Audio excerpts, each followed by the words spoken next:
Konti lang, talo lang.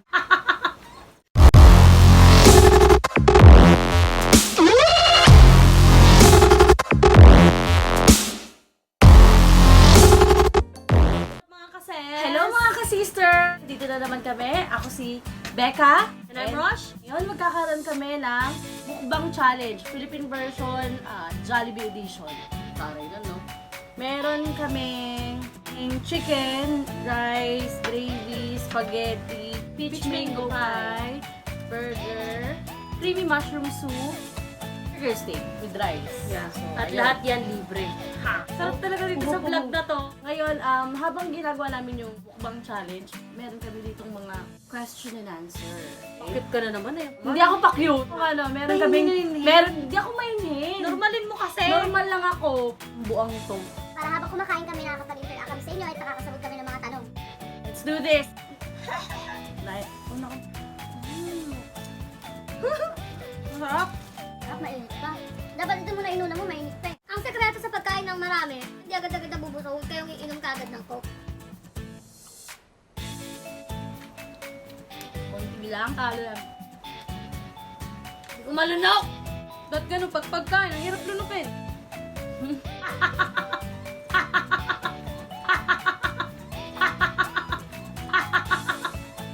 Ikaw muna bumunot. Iniwan ka na ba? Iniwan na talaga ako. Panay ka po, eh. At napakasakit nun, ang hirap mag-move on sobra. Paulit-ulit ba? Naiyak na siya. Every 3 months. Isang lalaki lang. Balik-balikan mo naman. Sana yung ganda ano. Dream travel destination mo. So, Diyos ko naman, ang dami-dami lahat na napuntahan mo. Yung mga puro nakatatak na dun sa ano mo. Sa passport mo. Ako, di pa ako nakasakay ng aeroplano. Ano ba? Ako ba talaga yung tinatanong? Maldives. Ano yun? May bansa bang ganun? Sa, ano yun? Swimming. As far as I know, yun ang pinaka-the best na. Summer destination. Kung saan banda yun eh. Maldives, sobrang ganda. Maldives, Akala ko- sobrang ganda, pero di mo alam Hindi, kung saan banda yun. Nakita ko na sa Rappi Tulpo in action ha. Pinuntahan ni Tito Rafi. Ay, doon yan, sige Charati. Hi, Tito Rapi! With, Pero ba't parang ang tsaka natin dito ngayon sa ano na? Talaga. Huwag na tayo mag-inarte, magkamay-kamay lang. lamon lang inom-inom.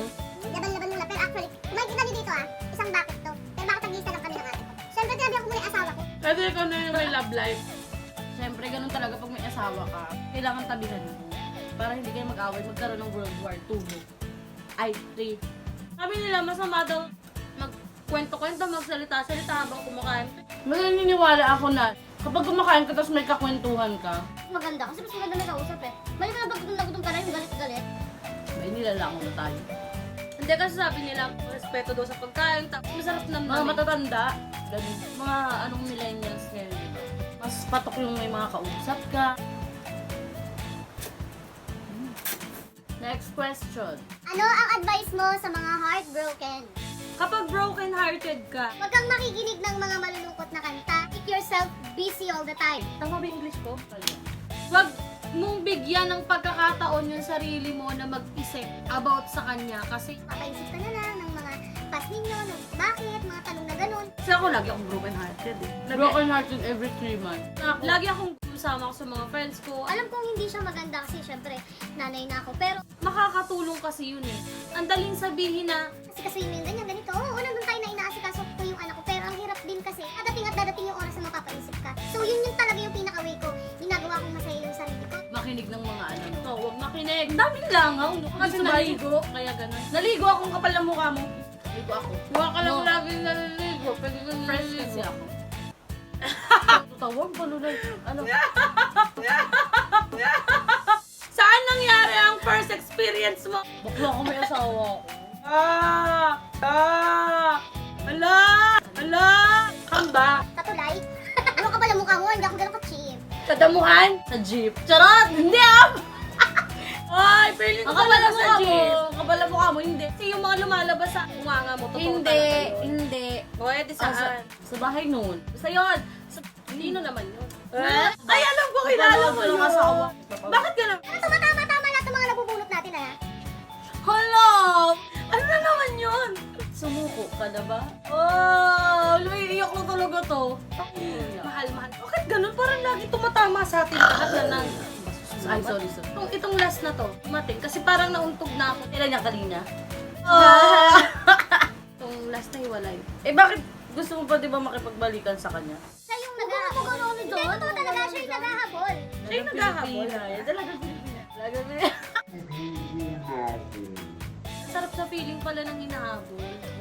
Ako kasi hindi ako nakipag-break eh. Never ako nakapag-tapos. Doon nag-break naman ako. Pero yung pagbabae kasi alam mo yung break-breakan, kinemi-kemi break lang eh. Pag sinuyo naman ng lalaki, marupok din, di ba? Hindi na ako natapos. Ang takaw mo pala. Ano kaya ako? Ganyan kalaki. Ang kapal ng mukha mo. Bakla isang manok pala ako. Ikaw na kainak. Alam mo ngayon sa'yo, paubos na. Kaya ako ba sabihin mo na Ako may makatalo? soup. Wala na may spaghetti pa. Kakaloka ka. Alam mo, may sound effect lang to. Siguro, talagang ano-ano na sa akin yung pagmumukbang dahil. Bakit? Susuko na lang sa akin yung pagmumukbang. Ang yabang mo naman, di ka pa nga tapos. Alam mo, akala ko matatalo ka tayo, pero parang ako'y matatalo. Shoutout Joy? nga pala kay Joy Caballero.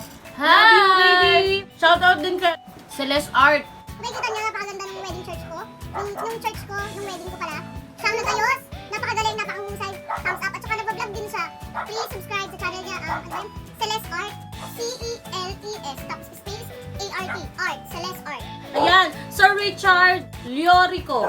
Hi! Hello po, sir. Hello nga pala kay Ma'am David. Kaibigan ko. Siya nagsabi dito na wala naman daw akong alam gawin kundi magbukbang. Kaya ito na, nakita ko na. Nagbukbang na ako talaga. Kasi ang chubby-chubby ko daw. Pero naman chubby actually. Maganda naman ako.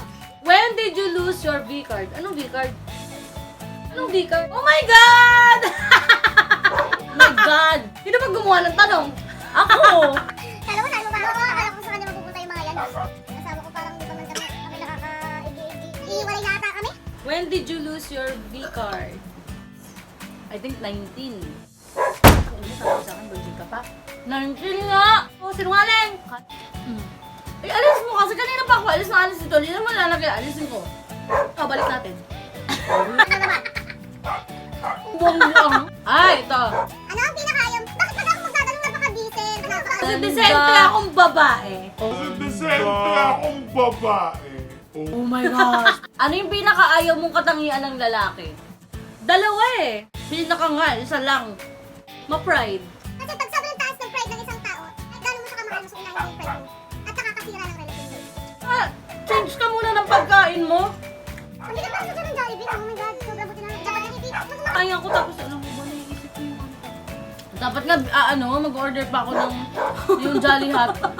Yok. Yok! Parang ano. Gusto ko, confess natin yung can't say no, may so, di ba? Ang mukha mo. Ako pa yung kagagayro mo. Pag nakarami na kami ng mga viewers and subscribers, papakain na kahit pa paano maka 1,000 subscribers sana kami. Ano na ngayong Pasko, kaya sana goal natin yan. Kami ni ate ko. Ano, kaya ba? Nanandiyan ko? Saan mo kasi yung botones ng ano mo, yung short? Naka-high blood na yata ako dito. Kasi inom ka na, inom lang coke. Kuling Talaga na ito kumain. 3 down? Bakla. tulo lang ako. 1, 2 pa ako. Ay, ilan ba naman yung 1, 2, 3, 4, 4 pa ako. Bakit ganito yung mga decente naman ang sayo? Parang baboy na naman yung sa akin mamaya sila yung paksa. Wala na ako pati yung... Kasi alam mo, yung totoong lumalabas naging katotohanan. Ganito lang talaga nagiging destiny mo. Kasi alam na, pag ikaw yung sumagot ng mga ganon, mawawala kang pamilya mo. Ang bastos naman ito. Sorry. Alam mo maganda lang tayo pero pang construction talaga yung bigay natin. Ano ang pinaka-attractive na parte ng lalaki para sa'yo? Yung chan. Chan? Chan ba talaga? Hindi totoo, yung chan talaga. Bakit? Parang Parang weird mo naman, Chan. wala akong naging jowa malaki yung chan. Kahit hindi gwapo, kahit payat, basta flat yung chan. Parang dinescribe mo lang si ano eh. Kung karag sa lalaki, personally, Yung puwet. Dinescribe mo lang yung sa asawa mo eh. Kahit noon pa talaga. Alam naman nating malaki talaga yung puwetan niya. Halos wala naman ng lalaki, grabe yung yan naman ng malaking puwet. Hindi, gano'n lang talaga sumusobra sa laki ng puwet. puro gustuhan mo, puwet, kasi wala kang puwet. Ako, yung chan, kaya nagustuhan ko kasi puwet. Hindi naman lang. Masus ka. Masiktuloso. Yo! Yan, pinagkakita mo na nga, kapal ang mukha mo. Hindi ko na kaya. Konti lang, talent. Bakla, madudyo ka na ako. Oh. Bakit na lang tiyang ko? Konti lang, talent. Ayoko na. At di mo na ako bayaran dito. Konti lang, talent. Bakit na lang tiyang ko? Amo, sa Joe. Tawa mo sa jowa mo. Oh. Ano The ba? next Digay day, ka ng digay. sorry. Parang bab. Yaga kaya? Konti lang, talent. Ketchup to? Ayoko na. Konti lang, talent. Sorry guys, hindi ko na talaga kaya. Hindi ko talaga kaya, so give up na. So give up, pero ibibigay ko na lang. That's okay. Ako tingnan nila yung sinasabing takong tingnan, parang sobrang lahat, tsaka kaya mo mo. Actually, kaya ko pa siya, and kaya ko pa to, basically. I can say that. Pero ayoko nung kumain lang ako lang, that's so sad, tapos nakatingin lang siya. Anyway guys, maraming salamat sa panonood ng aming mukbang challenge. Hindi man namin naubos lahat ng pagkain ito. We are so thankful na nandito kayo at nanood kayo sa aming challenge. Bye-bye!